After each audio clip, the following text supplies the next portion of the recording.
আমি বারবার আসব, তার কারণ এটা আমার কর্মক্ষেত্র। আমি বারবার হাজারবার আসবো, লক্ষবার আসবো, কোটিবার আসবো। আমি শুধু ভোটের সময় আসি না, আমি সারা বছর আসি।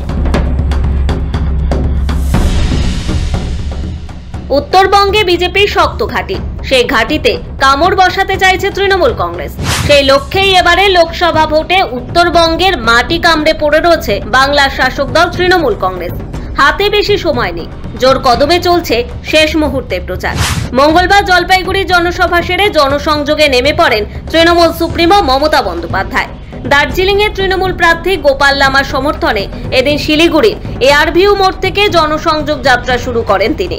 সেই মিছিল সেবক মোড়, হাসমি চক, হাসপাতাল মোড়, কোর্ট মোড় হয়ে শিলিগুড়ি পুর নিগমের সামনে দিয়ে বাঘা যতীন পার্কে শেষ হয়।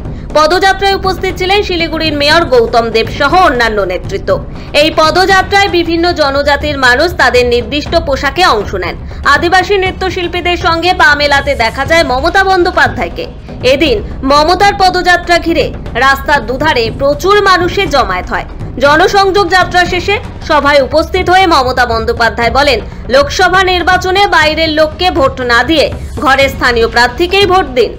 बीजेपी के क्या हुआ, इतना जेलस हो गया, उसको पता है 200 भी सीट नहीं मिलेगा हिंदुस्तान में, जो सिस्टम कर दिया। आज कोई सिख भाई को देखता है तो खालिस्तानी बोल देता है, कोई मुस्लिम को देखता है तो पाकिस्तानी बोल देता है, कोई बंगाली को देखता है तो बोलता है मछली क्यों खाता है। इसी के लिए देश को बचाइए। অনেক হয়েছে আর না।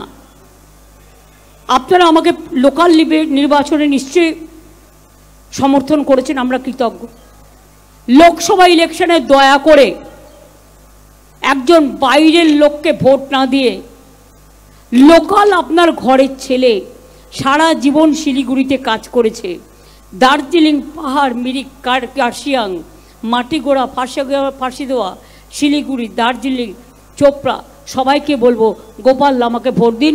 ও কাজের লোক আর মাটির লোক আর শান্ত লোক, আপনাদের জন্য কাজ করবে। আর আমি তো আছি, আমি তো সবসময় আছি। এদিন একই সঙ্গে উত্তরবঙ্গে প্রচার সারেন মোদি মমতা। মোদি যেখানে তৃণমূলের দুর্নীতির ইস্যুতে সরব ছিলেন, সেখানেই রাজ্যের উন্নয়নের খতিয়ান তুলে ধরলেন মমতা বন্দ্যোপাধ্যায়। ব্যুরো রিপোর্ট, সময়, কলকাতা।